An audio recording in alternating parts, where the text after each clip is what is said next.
Hello everyone, thanks for tuning in to today's Words of Wisdom. Today's is for March 6th, but the one that we received by email, it was a topic that was repeated from the past. So I chose my own from this Kyoten, The Laws of Great Enlightenment, from page 102. And the quote is, I believe because it is irrational.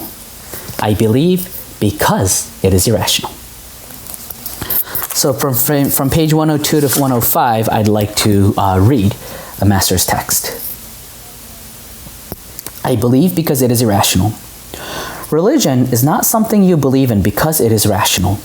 To believe in something that is rational is a matter of course, and everyone does this regularly. For instance, buying a quality product recommended by a friend at the lowest price would be a rational act. It is a natural function of economics. But religion and faith are different. Religion has an aspect that is extremely irrational. There is a part of every religion that demands people believe in it because it is irrational. Only when people build their faith despite irrationality will a religion survive beyond the change of time. Standards of rationality change over time, and what is accepted today will be entirely different in 50, 100, or 200 years' time. In economic terms, even if one may find a good cheap product, cheaper ones will soon come along. Even if one may find the best color television, more advanced sets will eventually be produced. People once thought that public telephones were indispensable, but now they have been largely replaced by mobile phones. We live in a rapidly changing society, and things that were said to be the very best have continued to improve. For this reason, we cannot rely on the choices or decisions that are made solely according to the current logic of this world. Believing in such factors is not a religious belief. The world of religion is an eternal world, an imperishable world, where there are everlasting truths. There is an aspect in the world of religion that demands that people say, I believe despite its irrationality. I believe because it is absurd. Within this irrationality is something that is actually symbolic. There are symbolic truths that transcend the physical or material things, or earthly matters. When everyone starts to believe in these symbolic truths, they become imperishable. To live a better life in this world, it is important to have rational thoughts, to make rational decisions, and act in a rational way. You cannot live to your full potential in this world unless you are strong in a worldly way. However, as long as people remain in the earthly domain, religions can never be found. Belief in something that transcends this earthly perspective and transcends rationality is indispensable in religion. That something is actually the eternal truth. Christianity is 2,000 years old. It was founded around the start of the Yayoi era in Japanese history. Buddhism is 2,500 years old, founded during the Jomon era when people mainly used earthenware and still relied on stone tools. Can people today really believe in the teachings of people who lived in such ancient times?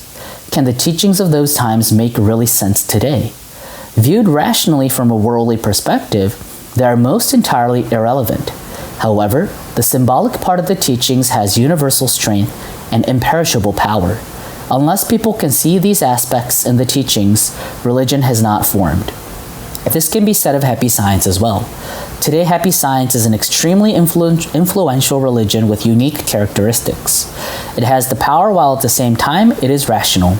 It has power while at the same time it is rational.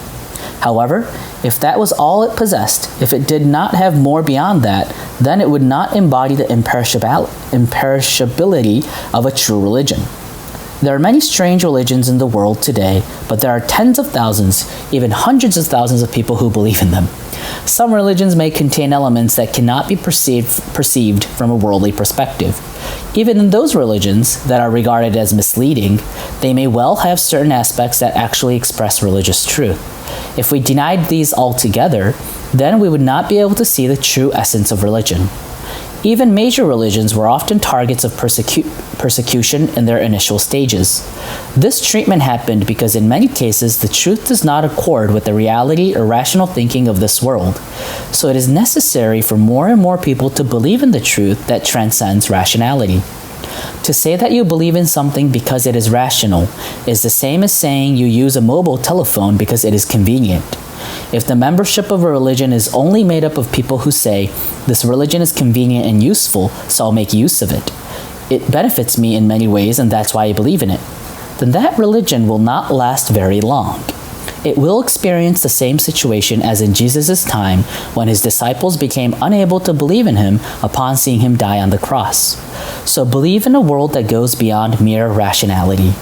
People who believe in a religion and live by its teachings must strive to perceive what is beyond rationality. Thank you very much.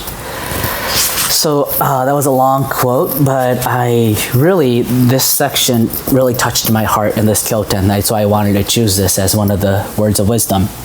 Happy Science explains a lot of unanswered questions from different religions and different philosophies. That's why a lot of intellectuals and worldly capable people gather at Happy Science. Surprisingly, a lot of the people who come to Happy Science aren't previously religious people. They're people who were living their third dimensional life, the secular life, but then couldn't find the true purpose or the meaning of life. And then they started searching religion. And then, however, a lot of these religions didn't really completely answer their questions.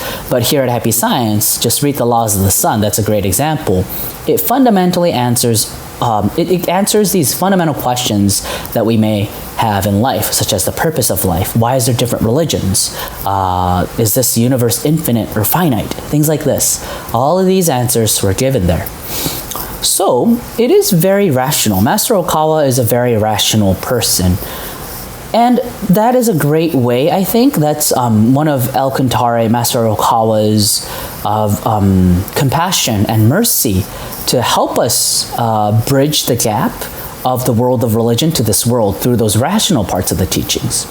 But that's not all of Happy Science. There are mystical sides to it. Why is this?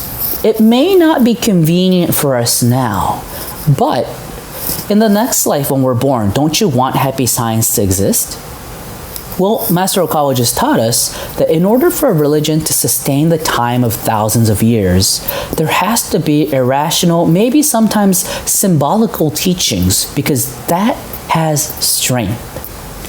And that is what allows it to last for a long, long time. So it's important not to try to comprehend everything with the knowledge and the rationality or the common sense we have now, but to wholly accept the words of God as words of God.